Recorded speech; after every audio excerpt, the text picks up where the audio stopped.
نحمدہ ونصلی علی رسولہ الکریم۔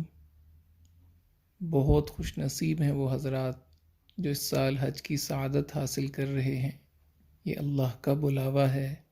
اللہ تعالیٰ نے آپ کو اپنے گھر کا مہمان بنایا۔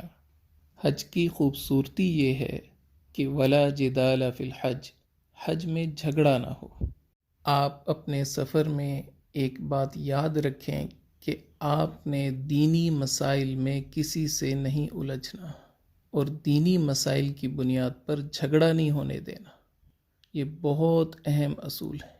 پوری دنیا سے مسلمان حج کی ادائیگی کے لیے آ رہے ہیں، اور اسلام کا حسن یہ ہے کہ اسلام میں عبادت کے مختلف انداز ہیں جو حضور سے ثابت ہیں اور سب درست ہیں۔ ہم چونکہ علمی اعتبار سے کمزور ہیں، ساری باتوں کو سمجھتے نہیں، تو دوسرے کو غلط سمجھنا شروع کر دیتے ہیں۔ یہ بات غلط ہے۔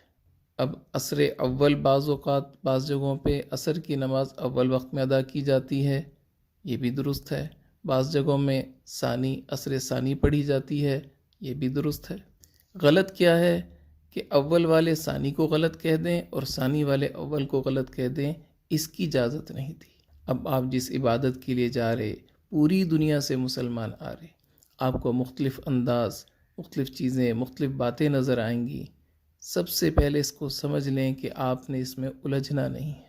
اس کے لیے ایک اصول یاد رکھیں کہ جو چیز آپ سیکھ کر جا رہے ہیں، وزارت مذہبی امور آپ کی رہنمائی کے لیے کتابیں دے رہے ہیں، آپ نے ایک کتاب کو پڑھا، اس کو سمجھا، اب اس پہ شک نہ کریں اور دوسرے پر اعتراض نہ کریں۔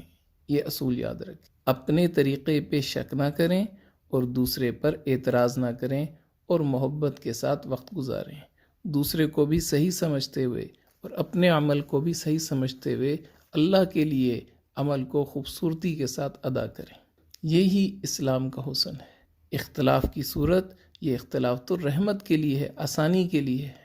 اس سے یہ فرقے کی کیفیت نہیں بننی چاہیے۔ یہ جہالت کی وجہ سے ہوتا ہے، یہ ہمیں دین کی معلومات نہیں ہے اس لیے ہو جاتا ہے۔ تو آپ نے اس کا بہت اہتمام کرنا ہے۔ مینا میں پہنچتے ہی پہلا شیطان کا حملہ شروع ہو جاتا ہے کہ 2 پڑھنی کہ 4 پڑھنی۔ اب ظہر کی نماز ہے تو اس پہ جھگڑے کی بات نہیں ہے۔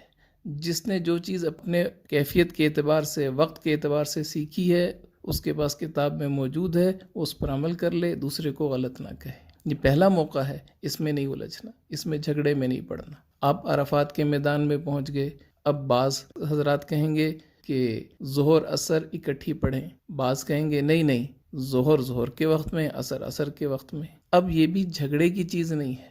ظہر عصر اکٹھی پڑھ لی تب بھی ٹھیک ہے، ظہر میں پڑھی، عصر میں پڑھی تب بھی ٹھیک ہے، لیکن جھگڑا غلط ہے۔ ایک مثال سمجھیں کہ ایک شخص مینا میں احرام کی حالت میں 8 ذی الحج کو بیمار ہو گیا۔ اب اتنا بیمار ہوا کہ وہ چل بھی نہیں سکتا، تو SOPs کے تحت 9 ذی الحج عرفہ کا دن اس حاجی کو ایمبولینس کے ذریعے سے عرفہ کے میدان میں لائیں گے اور گزار کر واپس لے جائیں گے۔ اس نے نہ ظہر پڑھی، نہ عصر پڑھی، نہ اکٹھی پڑھی، نہ علیحدہ پڑھی۔ اس کا حج ہو گیا کہ جو مسلمان بھی احرام کی حالت میں 9 ذی الحج کو عرفہ کے میدان سے گزر گیا، چاہے ہوا میں سے گزر گیا، اوپر جہاز کے راستے سے گزر گیا، تو اس کا حج ہو گیا۔ لیکن جو شخص عرفہ میں موجود ہے اور عرفہ میں موجود ہوتے ہوئے جھگڑے میں پڑ گیا، تو اس کا حج خطرے میں پڑ گیا۔ آپ اپنے حج کی حفاظت کریں، کسی بھی موقع پہ دینی مسائل میں نہ الجھیں۔ اس کے لیے ایک اہم صورت یہ ہے کہ جو کتاب آپ کو یہاں سے ملی، اس ایک ہی کتاب کو پڑھیں، 4 کتابوں کو نہ پڑھیں۔ اس سے آپ کا ذہن الجھے گا۔ راستے میں اگر آپ کو جدہ ایئرپورٹ پہ کچھ کتابیں دی جائیں، ہر کتاب کو پڑھنے کی ضرورت نہیں، اور کسی طریقے کو غلط کہنے کی بھی ضرورت نہیں، بلکہ آپ نے جو یہاں سے سیکھا اس کے مطابق پوچھ کر احتیاط کے ساتھ عمل کو پورا کریں اور اللہ پر یقین رکھیں، قبولیت کی دعا کریں، اپنے مسلمان بھائیوں کا اعزاز، اکرام، محبت کے ساتھ ان کے ساتھ معاملہ کریں، کسی سے جھگڑا نہ قائم ہونے دیں۔ حج کی خوبصورتی یہی ہے، حج کی قبولیت یہی ہے۔ آپ نے اپنے اس مبارک سفر میں اپنے حج کی حفاظت کرنی ہے، اللہ تعالیٰ آپ کے حج کو آسان فرمائے، قبول فرمائے۔ وآخر دعوانا ان الحمد للہ رب العالمین۔